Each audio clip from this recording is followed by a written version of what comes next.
नमस्कार। मैं हूं अंजू पंकज। बहुत बहुत स्वागत है आप सबका। मरता क्या ना करता, अरविंद केजरीवाल को देखकर यही कहावत याद आ रही है। अरविंद केजरीवाल आजकल बहुत डरे हुए हैं। येन केन प्रकारेण हर तरह का हथकंडा अपनाकर वो किसी न किसी तरीके से 2025 का विधानसभा चुनाव जीतना चाहते हैं। एड़ी चोटी का जोर लगा रहे हैं। दिल्ली के हर गली मोहल्ले में वो पदयात्रा कर रहे हैं, लोगों से मिल रहे हैं, लोगों के बीच में बार बार अपनी फ्री की रेवड़ियों का जिक्र करते हैं, लोगों को एक तरह से लॉलीपॉप देते हैं कि अगर वो अरविंद केजरीवाल को फिर से मुख्यमंत्री बनाएंगे, आम आदमी पार्टी को चुनाव जिताएंगे, तो फिर वो बिजली और पानी के बढ़े हुए बिल माफ कर देंगे। ये सब कुछ अरविंद केजरीवाल कर रहे हैं, लेकिन ऐसा लगता है कि जितना वो लोगों के बीच में जा रहे हैं, उतना इस बात का भरोसा उन्हें होता जा रहा है कि उनकी राह आसान नहीं है। 2020 और 2025 के बीच में बहुत पानी गंगा में बह चुका है। 2020 में अरविंद केजरीवाल शराब घोटाले के आरोपी नहीं थे, जमानत पर बाहर नहीं आए थे। सिसोदिया भी शराब घोटाले के आरोपी नहीं थे। 2 दर्जन के आसपास आम आदमी पार्टी के ऐसे नेता हैं, ऐसे विधायक हैं जिन पर कोई ना कोई घोटाले का आरोप है।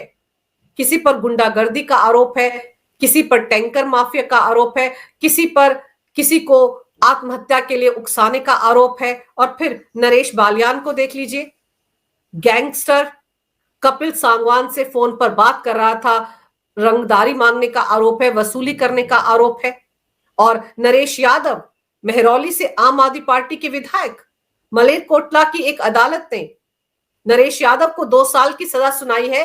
कुरान शरीफ की बेअदबी के मामले में 11,000 का जुर्माना लगाया है। तो इतने ऐसे विधायकों के साथ अरविंद केजरीवाल चुनाव कैसे जीतेंगे? उनको तो शायद ये भरोसा भी नहीं है कि इस बार वो नई दिल्ली विधानसभा से चुनाव जीत पाएंगे या नहीं। अब मनीष सिसोदिया को लेकर भी वो श्योर नहीं है। इसीलिए माना जा रहा है कि वो अवध ओझा, जो यूपीएससी के स्टूडेंट्स को कोचिंग देते हैं और मोटिवेशनल स्पीकर हैं, उनको अपनी पार्टी में ले आए हैं। अब अवध ओझा को पार्टी में लाने की क्या जरूरत थी? वो अवध ओझा जो आम आदमी पार्टी के इन्हीं नेताओं को गालियां देते थे, उनकी आलोचना करते थे, उन पर तंज कसते थे। सोशल मीडिया पर कई सारे वीडियो हैं जिसमें यही अवध ओझा अरविंद केजरीवाल पर तंज कस रहे हैं, सिसोदिया को भला बुरा कह रहे हैं। लेकिन उनको भी अरविंद केजरीवाल अपनी पार्टी में ले आए। आप उनकी मजबूरी समझिए। आप ये समझने की कोशिश कीजिए कि अरविंद केजरीवाल किस कदर डरे हुए हैं। बीजेपी और कांग्रेस से ऐसे ऐसे नेताओं को अपनी पार्टी में ला रहे हैं जो वहां पर फूके हुए कारतूस माने जाते हैं, जिनको इन पार्टियों में कोई भाव ही नहीं देता। उन नेताओं को अरविंद केजरीवाल अपनी पार्टी में ला रहे हैं। ये डर है, इसी डर के चलते अरविंद केजरीवाल ये हरकतें कर रहे हैं। अब सोमवार को जब अवध ओझा को आम आदमी पार्टी के मुख्यालय में टोपी पहनाकर अरविंद केजरीवाल ने अपनी पार्टी में शामिल किया, तो उस वक्त उनकी जमकर तारीफ की। अरविंद केजरीवाल ने कहा कि वो जाने माने शिक्षाविद हैं, वो आम आदमी पार्टी में आ जाएंगे तो दिल्ली में जो शिक्षा के क्षेत्र में मनीष सिसोदिया ने क्रांति शुरू की है, उसको और ऊर्जा मिलेगी। लेकिन ये उनकी मजबूरी थी कि वो ये याद ही नहीं कर पा रहे थे कि अवध ओझा ने उनको लेकर क्या कुछ कहा था और अवध ओझा ने क्या क्या सिसोदिया और अरविंद केजरीवाल के लिए कहा था। वो देखिए, अरविंद केजरीवाल पर शराब घोटाले को लेकर तंज कसा था अवध ओझा ने और कहा था हर महान आदमी का करियर गरीबों के मसीहा के तौर पर ही शुरू होता है। अरविंद केजरीवाल ने 2 एनजीओ शुरू की थी दिल्ली के सीमापुरी इलाके से, गरीबों के लिए काम करते थे बिजली और पानी को लेकर, तो उस पर तंज कस रहे थे अवध ओझा। उनका कहना था अरविंद केजरीवाल शर्ट बाहर किए हुए, चप्पल पहने, मफलर बांधे कह रहे हैं कि भारत में बड़ा करप्शन है और मैं करप्शन को उखाड़ फेंकूंगा। फिर चिल्लाने लगे कि मोदी जी गुजरात में अवैध तरीके से शराब बेचते हैं। उन्हें पता चला कि ज्यादा पैसा तो शराब से ही आता है और इनको पंजाब का चुनाव भी लड़ना था, तो शराब दिल्ली में बेच दी। शराब घोटाले की बात कर रहे हैं। दिल्ली में तो शराब के क्षेत्र में बहुत क्रांतिकारी बदलाव लेकर आए अरविंद केजरीवाल। कोविड काल में जब दिल्ली के लोगों को दवाएं नहीं मिल रही थी, तो घर घर शराब पहुंचाने की व्यवस्था आम आदमी पार्टी ने की थी। एक ऐप बना डाला था जिसमें लोग अपने घर का एड्रेस लिखते थे, अपना फोन नंबर लिखते थे और बाकायदा उनके घर पर शराब पहुंच जाती थी। दिल्ली में शराब की एक बोतल पर दूसरी फ्री मिलती थी। ये व्यवस्था भी आम आदमी पार्टी ने की थी। और उसके बाद तो फिर करोड़ों का शराब घोटाला हो गया, जिसमें साउथ लॉबी से 100 करोड़ रुपए की घूस ली ये आरोप केजरीवाल और सिसोदिया पर। और उनको यानी कि साउथ के जो शराब के कारोबारी थे उनको दिल्ली के शराब कारोबार में एंट्री दे दी गई। तो उसी तरफ अवध ओझा ने तंज कसा था। और इसके अलावा अवध ओझा ने कहा था, लोगों को लगा शर्ट बाहर किए ये बेचारा हमारे लिए लड़ रहा है। लोगों ने कहा करप्शन के खिलाफ लड़ने का क्या उपाय है। केजरीवाल ने कहा पार्टी बन गई और बोले हम सत्ता में जाकर करप्शन ठीक करेंगे। लोगों ने कहा ठीक है और केजरीवाल जी सीएम बन गए। उनके डिप्टी सीएम करप्शन के चार्ज में अंदर चले गए। सिसोदिया को भी अवध ओझा ने लपेट लिया। अरविंद केजरीवाल और सिसोदिया दोनों ही शराब घोटाले के दो प्रमुख आरोपी हैं, जमानत पर बाहर हैं। पर मजबूरी देखिए, जिस अवध ओझा ने उन पर ये तंज कसे, उनको मंच पर खड़ा करके टोपी भी पहनाई और फिर उनकी तारीफ के पुल भी बांध दिए। और अवध ओझा ऐसा नहीं है कि उनके पास बहुत सारी पार्टियों के ऑफर थे और इसलिए वो चूज करके आम आदमी पार्टी में आए। ऐसा कुछ नहीं है। वो राजनीति में आना चाहते थे, चुनाव लड़ना चाहते थे। अवध ओझा ने इसका खुलासा इंडिया टुडे को इसी साल दिए एक इंटरव्यू में किया था। तब उन्होंने कहा था कि वो बिहार के किशनगंज से चुनाव लड़ेंगे, लेकिन 2028 में अपनी पार्टी खुद बनाकर चुनाव लड़ेंगे। इसी इंटरव्यू में जब उनसे ये पूछा गया कि 2024 के लोकसभा चुनाव में क्या किसी पार्टी से उन्होंने टिकट मांगा था, तो इसके जवाब में उन्होंने कहा था, मैंने बीजेपी से प्रयागराज से टिकट मांगा था, कांग्रेस से अमेठी से टिकट मांगा था, दोनों जगह से मांग रहा था, लेकिन मजेदार बात यह है कि टिकट मुझे बहन जी ने ऑफर किया था। उन्होंने कहा था कि आप अगर फूलपुर से चुनाव लड़ना चाहते हैं तो चुनाव लड़ सकते हैं। यानी कि बीजेपी और कांग्रेस से जब ठेंगा मिला अवध ओझा को, तो फिर उनके पास आम आदमी पार्टी का ही ऑप्शन बचता था। दिल्ली विधानसभा के चुनाव भी सिर पर है, तो फिर वो आम आदमी पार्टी में आ गए। और ये अवध ओझा जिनके बारे में कहा जाता है कि ये यूपीएससी के स्टूडेंट्स को कोचिंग देते हैं, पढ़ाते हैं और बहुत सारे आईएएस ऑफिसर्स इन्होंने बनाए हैं। तो ये अवध ओझा जुलाई 2024 में उस वक्त क्या कर रहे थे, जब करोल बाग के राजेंद्र नगर में यूपीएससी की पढ़ाई कर रहे 3 छात्रों की बेसमेंट में बनी लाइब्रेरी में गटर के पानी में डूबकर मौत हो गई थी। उस वक्त ये अवध ओझा एक शब्द नहीं बोले थे, पूरी तरह से खामोश रहे थे। दुर्गेश पाठक उस इलाके से आम आदमी पार्टी के विधायक है, वो भी शराब घोटाले में आरोपी हैं। उनसे भी ईडी की टीम पूछताछ कर चुकी है शराब घोटाले में। उस वक्त अवध ओझा की खामोशी क्या इशारा कर रही थी? क्या यह माना जाए कि उस वक्त अवध ओझा को समझ में आ गया था कि उन्हें आम आदमी पार्टी से टिकट मिलेगा विधानसभा चुनाव का, कोई और पार्टी उनको टिकट नहीं देने वाली, तो उनको आम आदमी पार्टी में जाना है? क्या उस वक्त अंदर खाने उनकी आम आदमी पार्टी के साथ कोई बातचीत चल रही थी, कोई बात हो रही थी कि कैसे और कब वो आम आदमी पार्टी में शामिल होंगे? इसीलिए वो पूरी तरह से खामोश रहे उस दर्दनाक हादसे पर। अगर सच में वो छात्रों की परवाह करते तो सामने खुलकर बोलते, क्योंकि दुर्गेश पाठक तो 1 हफ्ता तक घटनास्थल पर नहीं गए थे, जबकि वो वहां के विधायक थे। तो अवध ओझा उन छात्रों के साथ जो वहां पर धरना दे रहे थे, प्रदर्शन कर रहे थे, उनके साथ खड़े नजर क्यों नहीं आए? और आज अवध ओझा यूपीएससी के स्टूडेंट्स को कोचिंग देते हैं, महान शिक्षाविद हैं और मोटिवेशनल स्पीकर हैं, और उनको आम आदमी पार्टी ने अपनी पार्टी में शामिल करके बहुत बड़ा कारनामा कर दिया है।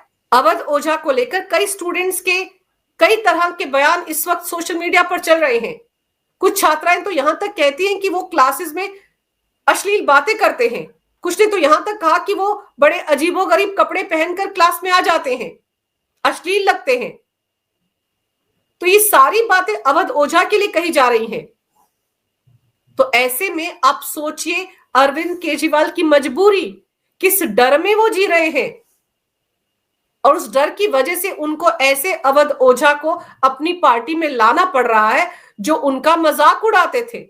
और खबर तो ये है कि वो आम आदमी पार्टी में इस शर्त के साथ शामिल हुए हैं कि वो चुनाव लड़ेंगे और उनके लिए बताया जा रहा है कि पटपड़गंज की सीट जिस पर सिसोदिया चुनाव लड़ते आए हैं, जहां से सिसोदिया इस वक्त विधायक है, उसी सीट पर वो चुनाव लड़ेंगे।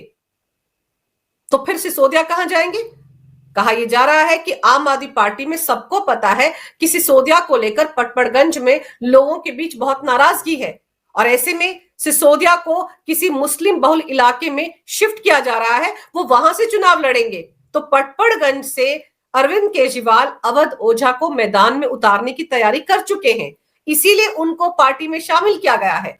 लेकिन जरा सोचिए, अरविंद केजरीवाल को आजकल इस कदर डर सताया हुआ है कि वो उन लोगों को अपनी पार्टी में लेने के लिए आतुर है या मजबूर है जो उनकी बुराइयां करते थे, उन पर सवाल उठाते थे, उन पर व्यक्तिगत हमले करते थे। इसे कहते हैं राजनीतिक मजबूरी।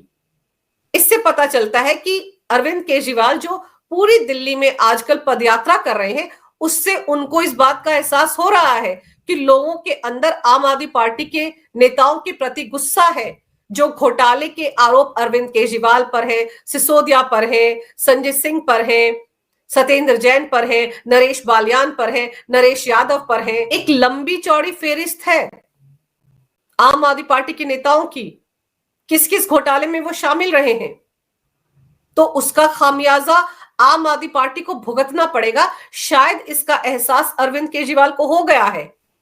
अगर अरविंद केजरीवाल ने सच में दिल्ली में कोई विकास का काम किया होता तब तो वो उसका राग अलापते, लेकिन ले देकर वो यही कहते हैं कि हमने तो वर्ल्ड क्लास मोहल्ला क्लिनिक बना दिए, वर्ल्ड क्लास स्कूल बना दिए।